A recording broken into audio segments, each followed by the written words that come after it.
In today's episode, we're exploring the deeply meaningful journey of parenting through trauma, neurodiversity, and wholehearted advocacy. Our guest generously shares their story, one that highlights not only the challenges, but also the strength, growth, and unexpected beauty that can arise in adoptive families. When the arrival of a new sibling brought some long buried trauma to the surface, it created a turning point, revealing just how layered the parenting journey can be, especially when supporting children with complex backgrounds and unique emotional needs. But it also became a catalyst for deeper understanding, healing, and connection. This conversation offers a compassionate and honest look at how families navigate these moments with courage and love, and how, through support and advocacy, they come out stronger. If you're considering adoption or walking this path already, we hope this episode brings both insight and inspiration. So, Gail, can you tell us a little bit about your adoption journey? So, how you came to adopt and not adopt just once, but twice? Yeah, so I met my husband in 2005. We got married in 2008. I knew from a young age that I always wanted to have children and have a family. So it was sort of devastating to find out that we couldn't have kids naturally. Yeah. Our desire to create a family didn't change, and we discussed what options there were to have children.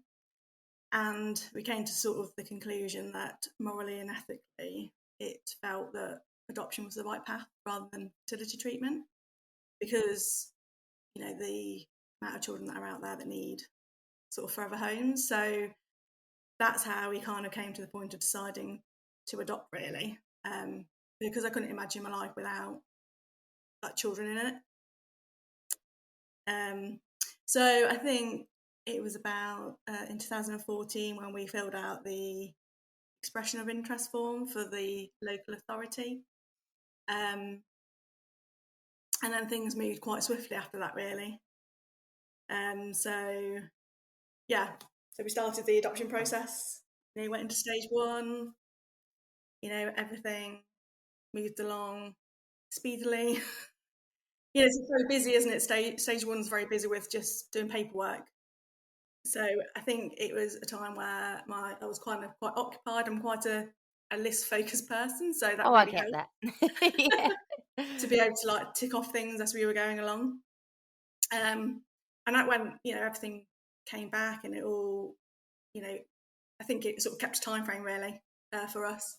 And we moved into stage 2, and I know a lot of people can sort of find stage 2 quite difficult. But I'm quite an open and honest person, so I think I actually found it okay.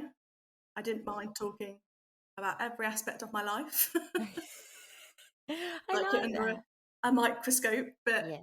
I don't know, I found it quite enlightening, really. I found it quite interesting. It helped you understand, what shaped you as a person, all the things that contributed to that. And also, starting to think about, how I might be as a parent myself based on the way that I was brought up. And also, I think, sort of with my husband as well, and sort of looking at our shared kind of thinking about parenting and that kind of thing. Yeah. And what we can bring to it. Yeah. Yeah. So yeah, stage 2, that was done and dusted. And then this is the bit that I found the most tricky, was the waiting around for child profiles to, make their way to us. Because the process of getting approved, it's just busy, isn't it? It's full on, it's busy. You don't really have a lot of time to sit and dwell and think, and then suddenly you sit with nothing and you just sat waiting, and it's, there's so much riding on this, we put so much energy, and it's what we really wanted, and just something to sit around and wait, I did find that really, really difficult. I can understand that. And there's not a list that you can make either, is there, of things to do and outstanding? It's not methodical. No, and I think we did carry on reading and researching and, connecting and just trying to keep bettering ourselves, I suppose, and preparing ourselves. So we did continue to do that during that process, but it was still really, it just felt forever. But in reality, I don't think it was. Um, so I think our eldest son, it was probably the third profile that we looked at. Okay. So, and it felt quite tricky, looking at profiles and then sort of rejecting them. Yeah. There's a lot of Because guilt, I imagine. yeah. So you sort of, you have to stay true to yourself and stay true to what's going to fit for you. But there is a certain element of guilt, I think, attached to that, because you're almost rejecting that child. But it's got to be right for both parties, hasn't it? And for it to work. And It's a lifelong commitment, isn't it? And it needs to feel like it's as sure as it can be that it's right for you and for the child. yeah, so by the third profile, our eldest son's, read it, and it just seemed to really fit and resonate with us. So we moved forward with that, and we were approved. The match was approved, and so that was the first child. Yeah. And then you did it all over again. When we were approved to adopt, we were approved for one or two children. Okay. But obviously, the profiles we saw, we were just happy to have one child or two. The children that we had, three, were just single children, Yeah. and then one felt like it was right, so we just moved forward. So it was always in the back of our mind that we wanted to have two children, Okay. so they could have a sibling. And I think my eldest was about 3.5 where we started the process again. Okay. We actually did it with a different agency. We did it with a different local authority this time, because our local authority, they put a pause on recruiting adopters at the time, and All it went on right. for, Okay. it must have been at a time where they had more adopters than children, Yeah. Yeah. which I know that's turned It a lot now. has massively U-turned. Yeah. Yeah. Yeah. So we were at that point, and I think, we were midway between two, like right on the border of two local authorities. So it didn't really matter which one we went with. So we ended up contacting another one, and they were able to start the process. So we started the process for the second time. How did you find it doing it again? I think I found it was okay. I mean, we obviously knew what to expect. We obviously were a lot better versed about adoption, about the types of things that lead children to come into care. We obviously knew a lot more about that. And I guess we were already.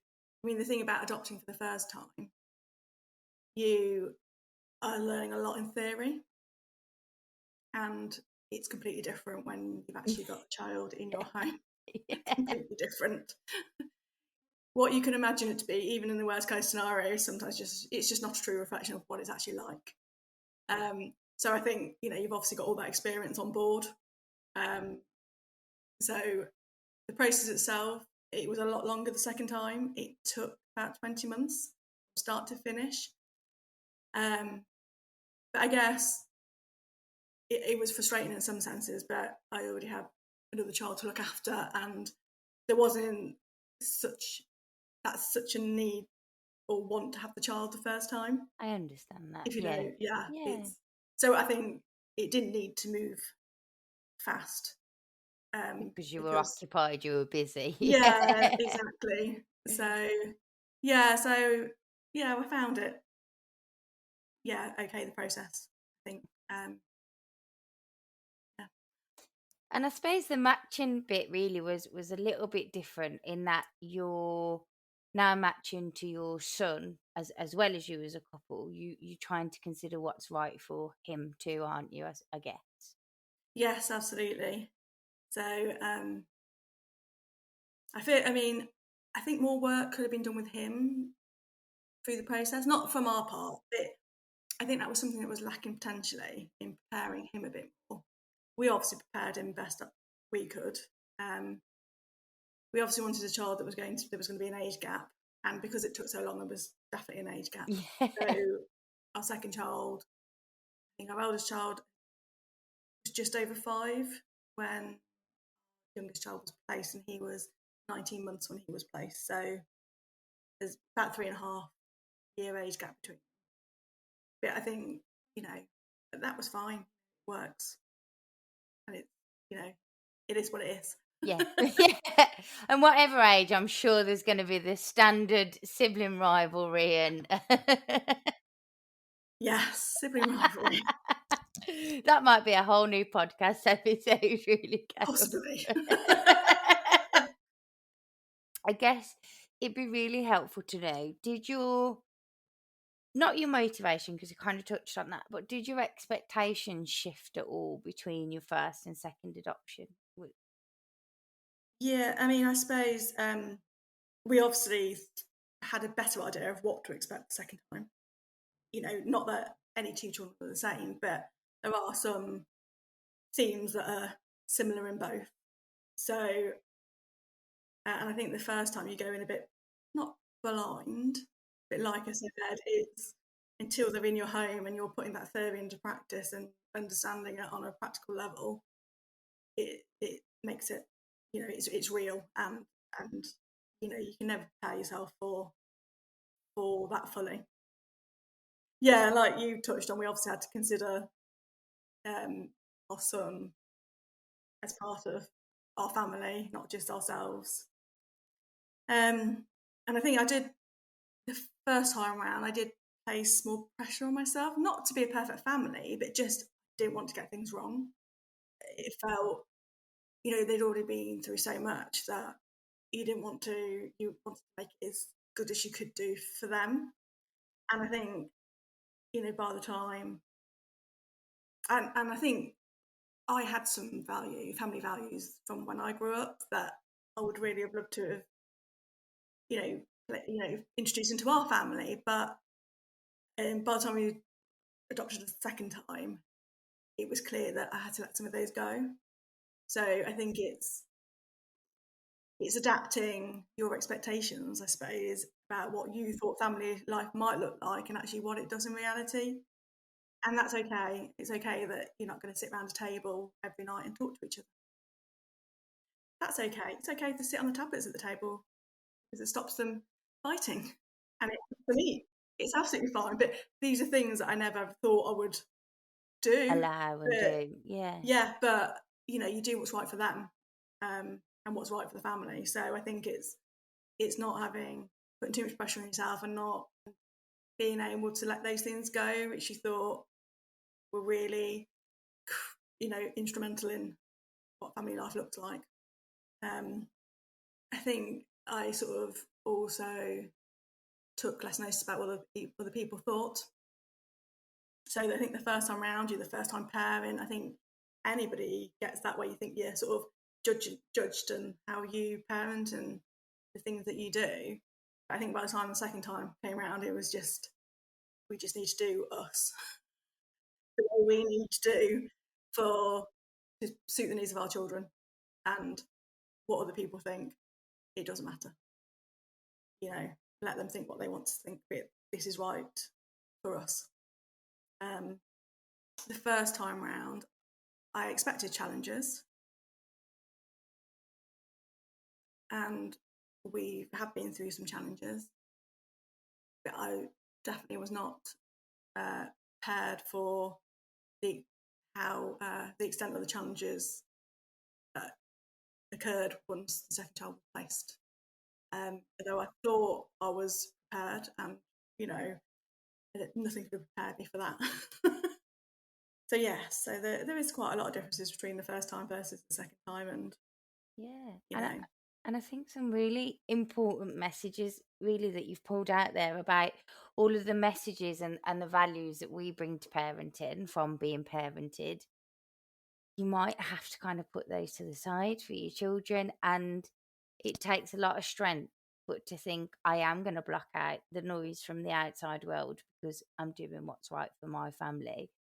Both of those things are really quite difficult to do, aren't they? yeah, I think so. Yeah, definitely, you do it. Yeah. Yeah. And I think you started to touch on this really, Gail, but what were some of the biggest surprises for you as a second time adopter? Yeah, the sibling relationship was really, really difficult from day one, basically. Day the second child was placed. And yeah, I could not have predicted how my eldest child's behaviour escalated. Yeah, drastically. Yeah, there was a huge shift. And I think it was more to do with having a child coming in that was walking and could touch things.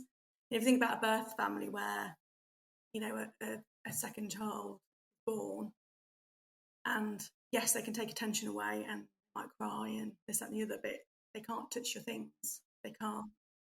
And I think that was a huge trigger for my eldest son. The fact that he was walking, was doing some talking, was touching his things. It was things that we wouldn't have ever seen because No, we hadn't ever been in that situation before. So I think that was, yeah, the biggest surprise. yeah, unexpected. You obviously expect some change and some regression and those kind of things because it's completely new and different. But I could not have predicted how difficult it was for him and for us to deal with, really. And the other thing, I think I didn't predict how hard it was to parent two children with massively differing needs. They are complete opposite in most aspects. So yeah, they trigger each other a lot, and you're trying to manage it. And I think it's just so hard to try and build an attachment and settle my younger son when he was placed while trying to still give that attention to my eldest son and that support he needed. Sometimes it felt like I needed to divide myself into 10 different people to be able to, manage it all. So I think, yeah, they were definitely things I expected, but at a level that surprised me. Yeah, the intensity of it. And Yeah. The impact and the escalation in my eldest son's behaviour was really quite distressing for everybody. And there was a lot of lashing out and hurting my youngest son, which was really hard to deal with when, we've just taken him away from a situation which didn't keep him safe. yeah, And felt like we were almost re-traumatising him or adding to his trauma, shall I say, at home. And we literally couldn't leave them in a room together, like for a second, which was okay when my husband was around, because we could sort of divide and conquer. But he works 24/7 shifts, and he'll go into work for like 8 days in a row. So I'm by myself quite a lot, parenting them, and it was so difficult. I'd have to plan what meals I would do. I'd literally microwave something, so I could literally run to the kitchen, bung it in, 3 minutes, and so I could be present the whole time, because as soon as I wasn't there, yeah, something would happen. So it was really, really difficult, and you're just surviving, and I was definitely not thriving in those moments. But you do your best. You do your best. You keep them both safe, which is what I need to do as a priority, and meet the basic needs. And then in those moments where we could divide and conquer, and we had quieter moments where we're trying to make have those times where we could connect and build that relationship. So it was really really, really tricky. it And sounds it. I think when he'd had his paternity leave and he'd gone back to work, I remember just thinking, how on earth am I going to do bedtimes alone? I just couldn't even imagine, and filled me with dread about how I was going to manage, or even manage them through the day, or any part, but particularly bedtimes. I thought that was just going to be really, really difficult. But I look back now and I got through it, and still here. How did you get through it, Gail? I mean, I suppose, I've learned a lot along the way. During COVID, again, was another really, really awful time because my husband was a key worker. During that time, my mental health did massively struggle because of not having any other person in my life and my husband going out to work and two children who trigger each other in the house together for, a long time. I think I need to go and get some counselling myself to reflect on that, because I find it really hard to talk about because it was really an awful time. But I did seek some help through in my county, it's called Let's Talk service. So it's counselling, NHS-led counselling service you can self-refer to. So I did that and did a little bit of CBT. And that, two things that I pulled from that were things like not dwelling on things that had happened. I used to feel really guilty about things when they didn't go well, like really guilty, and it'd eat me up really, because I think it is a bit of pressure that I just don't want to do anything that's not therapeutic. And I might just raise my voice or, say something that I didn't want to say. But when you're so stressed and your mental health is not great and you're doing it alone, You're going to do those things. exactly, we're human.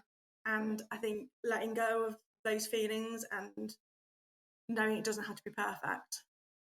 And you don't need to be therapeutic 100% of the time for it to be effective. Nobody can be. But yeah, I think, just letting go of that guilt and treating each day as a new day and trying to forget what happened the previous day. Those things massively help me. And sort of change my mindset. And I still use it now, and I'm so much better than I used to be about feeling guilt and dwelling on things. And so I think that massively helped me. Things like just reaching out to, there's in my county there's a Facebook group for adopters and fosterers that you have to have like a social worker approval to get into, but the social workers aren't in the group.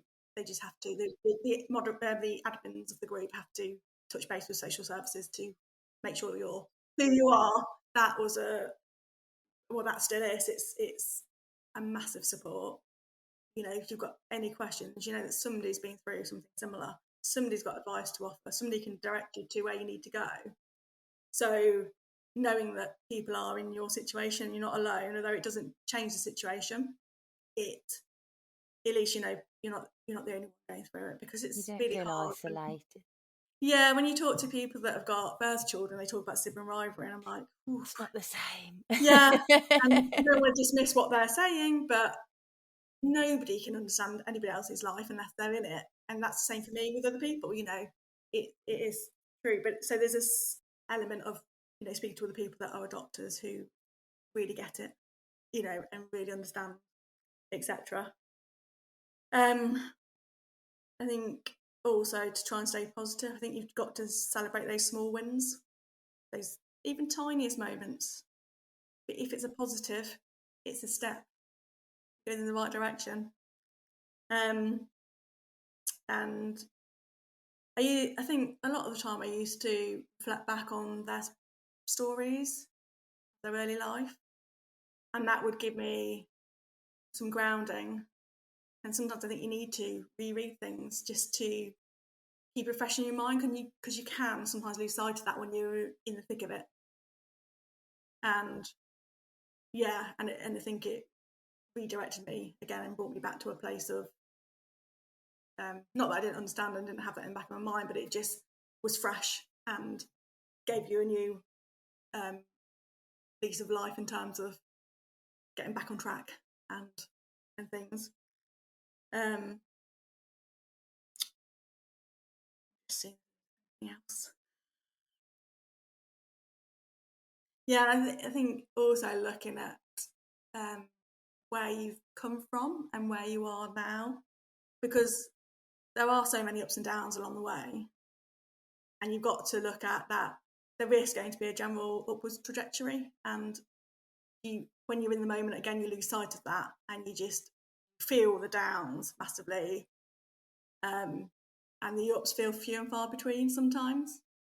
But actually, we have come so far from those early days, so far. And you've got to look back and be proud of what you've done, because it's not easy. So I think those little things, and self-care, that's a massive thing that I do try.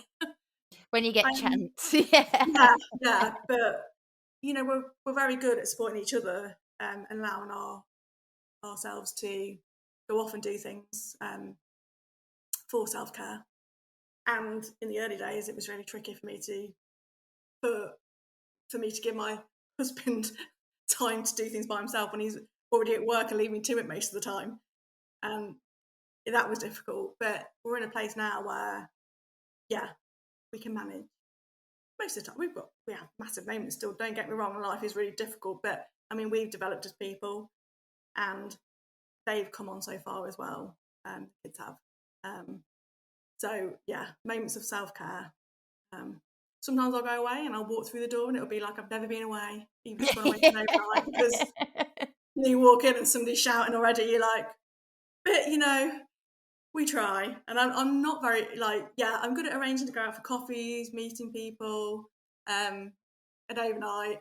But I do need to find more moments within day-to-day life to sit, because I've always got 1,000 things to do. Like I think most people have 1,000 things to get done, and I just need to sometimes prioritise. Actually, I just need to sit here, read a book, watch a TV programme. So, it's still a work in progress. I just think, and I'm not gonna dwell on that. Thank you for being so honest about what sounds like a really difficult and dark extended period of time. But what came through for me listening to you then, and I think to everybody else, was that in spite of that and feeling really quite low, you still maintained empathy for your children, grounded yourself by remembering where they'd come from, could celebrate the smallest of steps of progress, and kept hope in them. And I just wanted to just take a moment and say, I think that's really incredible, Gail. Thank you. You do. I mean, I think there's no other option, is there? You do have to keep plodding forward. But thank you, though. No, thank you. I think you've kind of talked about what helped you stay positive as much as you could in those difficult periods. But I think you've accessed adoption support. Is that right? Yes. How did that help, or did it help, I guess, is the first question. Had varying degrees of success, I think, with it. So we first we hadn't reached out for any post-adoption support throughout our adoption journey with my eldest son. But as soon as our second son was placed, I think within a couple of weeks I was trying to get help, because the situation, like I've explained, was really difficult. So we got funding through the Adoption Support Fund to do some therapy with my eldest son. So what that really looked like in reality was us. We would speak to the therapist, talk through what was going on at home, and then she would sort of give ideas about what kind of things might help. And to be honest, we were already, naturally the way that we would play and interact was already a lot like therapy and the things that are recommended to do. So I think it was useful. It was really useful to have a professional's opinion and sort of talk about situations through with them, and have somebody with expertise make suggestions, and just a sounding board really. And it was the first professional we'd had really who we could directly talk to about the situation, because up to that point I'd managed, and by reaching out to peers and other people, and just doing a lot of reading myself. So it was our first experience of having a professional engaging and helping our family. So it was a positive experience. We then went on, and my eldest son got funding to have a sensory attachment assessment, because he had a lot of sensory needs, and I think it's a tricky one to get through approved by the Adoption Support Fund if it's just sensory purely. It's a bit of one of those grey areas, I think. So we had what they called a sensory attachment, so it was looking at sensory stuff as well as attachment, and everything together really. And again, that was positive. It was really the assessment. It came up with so much stuff we hadn't even realised, even though we knew he was very sensory and things. It was quite eye-opening to see the report. And I suppose it's seeing it written down on paper as well. It feels a lot different when things are written down in black and white. And then we went on to, he had 3 blocks of therapy, and he loved that. Sometimes it felt like it dysregulated him more, getting there and jumping around and swinging and all this kind of stuff. But obviously underneath it, they're working on different aspects of things that he was struggling with. And then again, we went down the sensory route again with my youngest son, because he was involved in some of the sessions with my eldest son to try and build that sibling and look at the sibling relationship. And at the end of our block of sessions, I remember the occupational therapist saying to me, I think your youngest might need an assessment. And you're like, no. I was a bit like, oh. Because up to that point, my youngest son, he was very well attached. He obviously, he was in a really good place. Comparing into my eldest son, which is really hard to do because it's so completely different stories, but talking about their needs, he was very loving, happy, except for obviously when there was trickiness between the siblings. And we had seen a few tiny snippets into his sensory needs. I remember him going off in flight mode a couple of times, once because of a smell, and other things. It was, so but when she said that, I was just a bit like, oh, really? And it's quite intensive doing therapy. It's a lot. It's like, and a commitment for a long period of time.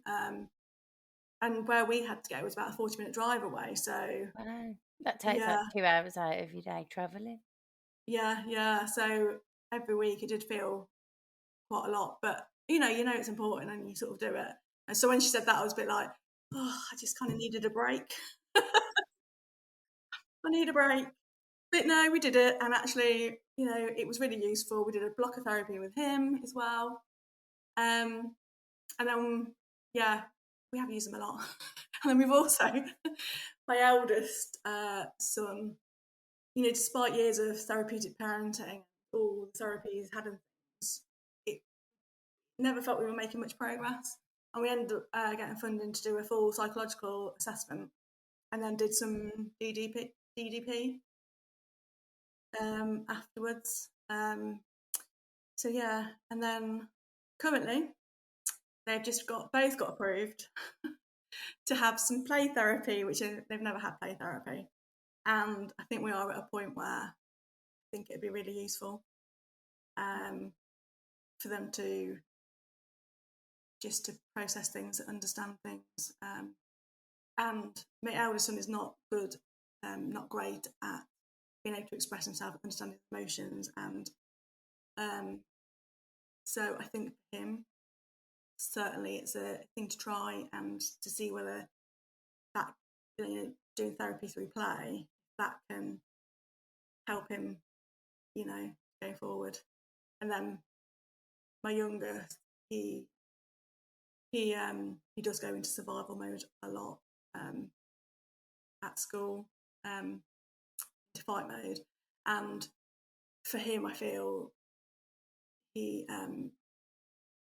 it's to process and understand kind of why that's happening, because he knows that he's not doing it. Is his body doing it, and it's not a choice, and it's completely true. So I think for him, it's just because it brings such shame to him, and I think to be able to process that and work through that is going to be really useful for him. So yeah, we have access to a lot of support. Some, like I said, with success. Some felt like it had little impact. But my eldest son has, I mean, they both got a diagnosis of ADHD, which played into things massively. And actually, being on medication for that has really, really, really helped us. It also gives them a bit more brain capacity to be able to process things um, and have chats and discussions. And yeah, the brains are just a bit more quieter to be able to, take things on board a bit more. Um, and then my eldest has also been diagnosed as autistic as well. So that makes a lot of sense. And, there's obviously always that crossover between what's trauma and what's ASD, the Coventry grid. Yeah. And, I've spent years, he's under, a paediatrician anyway. He has been, and I've had years trying to say, look, you've done all this, I see this, and I'm not the expert, obviously, but I am the parent to that child, and I know that child the best. You're the expert in your son, aren't you? Exactly. So, yeah, I finally got him to put him on the pathway. So I think, yeah, now that we think we're just building. I mean, it's constantly just building a bigger picture of them, really, better understand them and work out how to help them. And advocating. Yeah, massively. Yeah, massively. I guess it kind of brings us on a little bit. You said both of your children have got ADHD and your eldest son's got autism, and they're both kind of in different ways go into their survival brain, or just dysregulated. So with that being said, what's been your experience with schools and your children's educational needs? So it's been good and bad points. My eldest son, I ended up, well, when we went to look at schools, there was one that was very local to us, that was one class entry, and it seemed like it'd be a really good place, so it wasn't too overwhelming. It wasn't a huge school.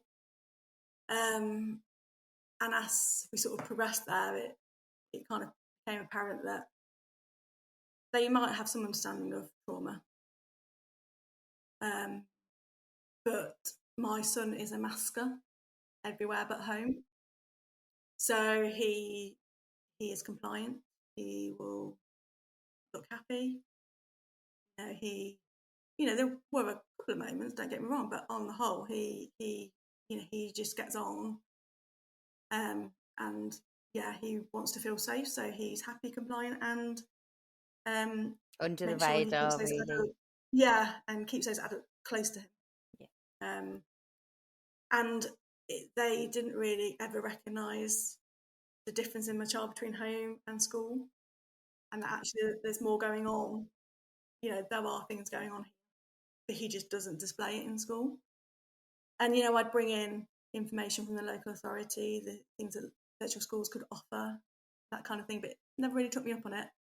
And we got to a point, went through lockdown, and it was really difficult to try and get them to understand the situation at home and how vulnerable he was. My eldest was at home, and how he needed that routine throughout there to keep us and everybody safe and happy. Absolutely. Yeah. And they just weren't really on board. So after lockdown, there were a few other things that happened, and as much as I didn't want to pull my son out of that school because it was under the change, he had friends, or friends as much as he had friends, it was just filled me with absolute dread and heartbreak, really, because it was such a difficult decision to make. But there was a school that I knew the head at, who I know who were very trauma informed, So I had a discussion with her, we talked through his needs and things like that, and yeah, we came to the conclusion that it was going to be better for him to be able to move schools.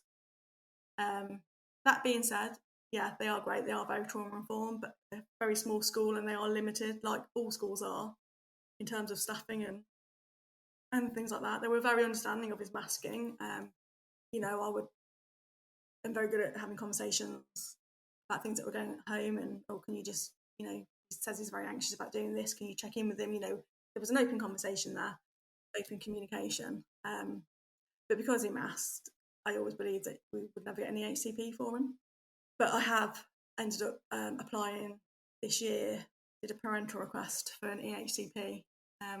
He's moved into secondary school now. He's just completed his first year of secondary school, and the Senko there has been a rock. He has been absolutely amazing. So it's a real positive experience so far there, despite how much he struggles with school. Yeah, so I ended up doing a parental request for an EHCP, and it ended up being 45 pages long, the letter, because I had to demonstrate how extensive his needs were. And because he masked at school, he doesn't display them at school, I had to do that. And then I think I had about 40 pieces of evidence as well to include with it. So it took a long time, but I had to get it right for him, because what I didn't want to do is have them reject or refuse to assess for an EHCP. So I knew I had to get everything in there. So I did. And they have accepted it, they have assessed, and I think I should find out in the next week whether they agreed to issue for him. I never phone calls from school or anything about him to do with behaviour or anything like that. So, I always wished for him that he would display more in school, so that they could understand how big his needs were. Well, that said, until my youngest son came along, and I got phone calls all the time. Yeah, he does not mask for anybody. He is his true self wherever he is. So, which is good in one sense, but it has been a really tricky school journey with him. I mean, in reception, he did, yeah, okay, because I think the way it's different to when you go into year one, it really suits his needs. Very sensory based, lots of sensory input. A lot of choice over activity, not a lot of sitting at a desk.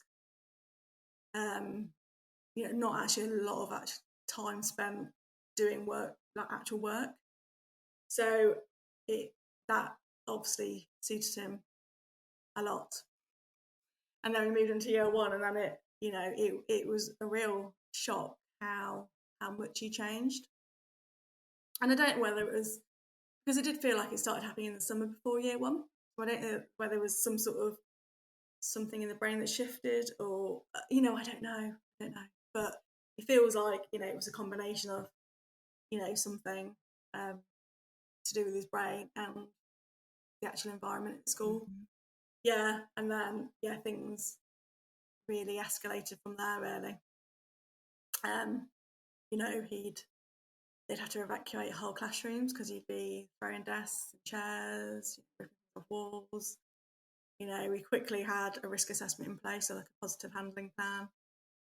He was put on the SEN register. We did.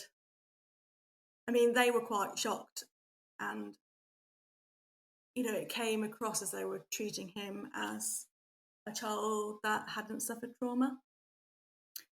So I wrote a huge email detailing exactly his sort of, not in huge detail, but just give some of his backstory. Yeah, put it into context. Yeah. Yeah, and I put some of the things that we've seen up to this point, some of the things professionals have seen, that sort of nods towards, yes, there is trauma here. Yeah. He has had a lot of, adverse childhood experiences. And then I kind of then put that in context of what was happening in the classroom with him, and, the reasons behind that. Yeah, spoke it out. Yeah, and then sort of then went on to what we could try to help him, and the things that might work for him.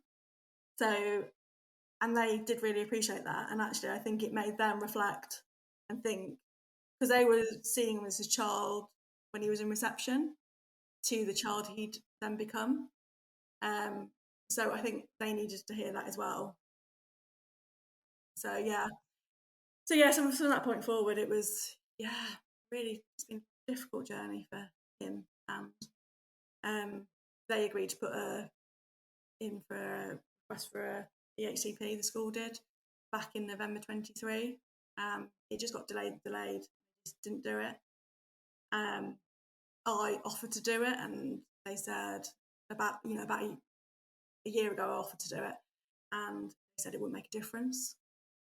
I've now come to realise I know what the difference is. It's because as soon as I put that parental request in, and they've processed it, they get a timestamp. School do to submit their information, whereas if they do it, there's no deadline. So his mental health this year, it's been awful for him at school. His mental health has gone. It's completely, his mental health is not good.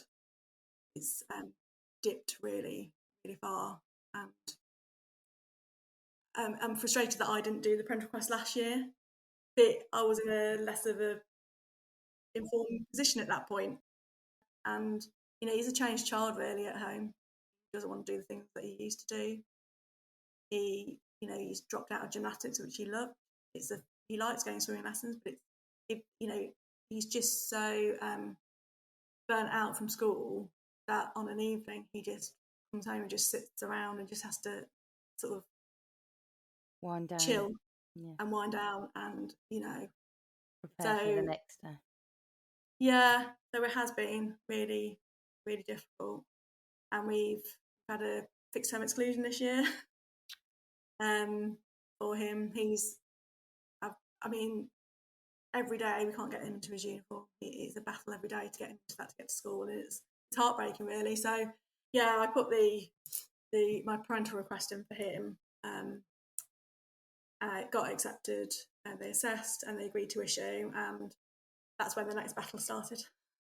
And school, they've got things I have got certain issues with in terms of the timeframes and things like that, but they have been good. They're always willing to have a talk. They're willing to try and put things in place, but they are constrained. Yeah. Kind of my last question is, what advice would you give to someone who is either about to adopt for the first time or is considering adopting again?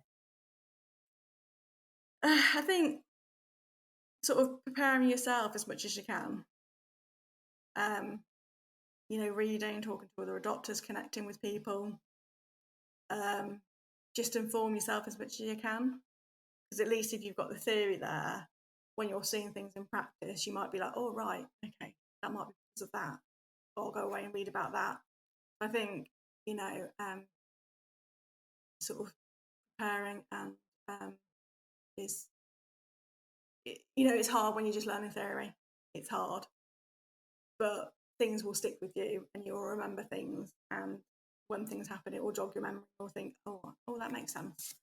So I think, and continue that.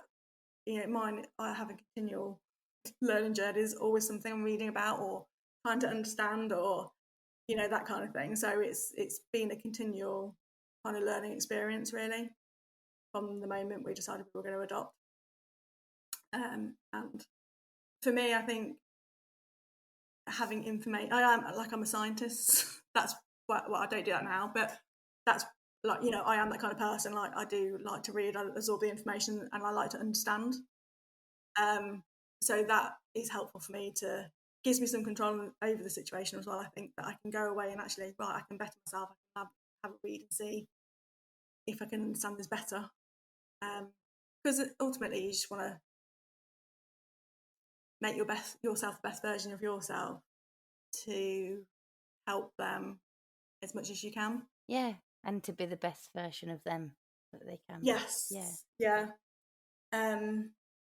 I think also just your support network as well is really important. I know they do like friends and family training and things, but really just to keep talking, chatting to them about how parenting might look differently, what behaviours they might see, and how, you know, these things aren't personal to you. It's a reflection of their past, and you know, and yeah, that kind of thing.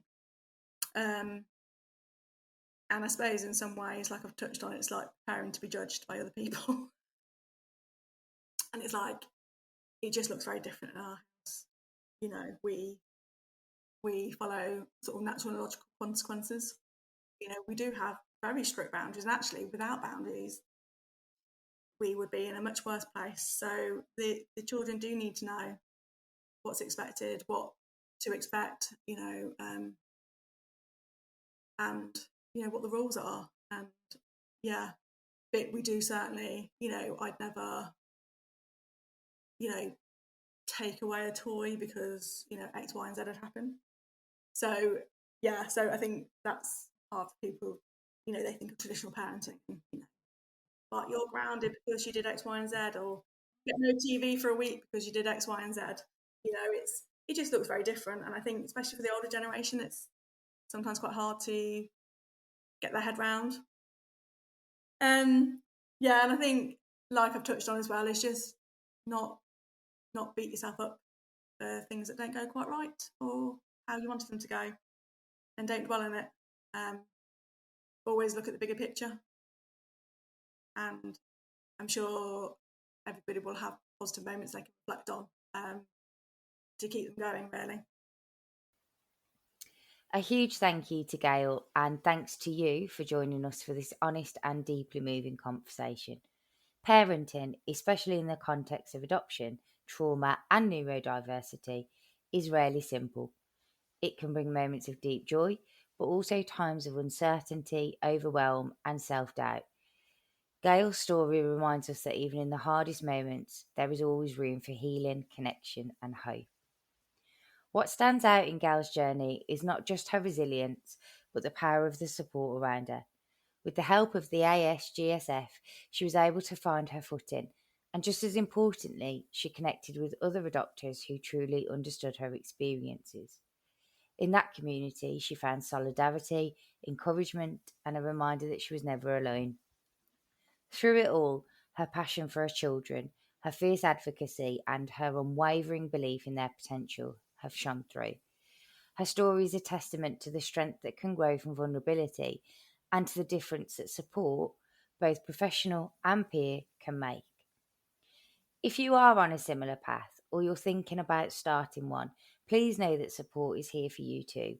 Whether you need guidance, someone to listen, or just the reassurance that others have walked this road and made it through, you're not alone. Reach out to us if you'd like to speak to our adoption support team or to connect with other adopters who understand the journey firsthand. We're here to walk alongside you. Thank you so much for listening.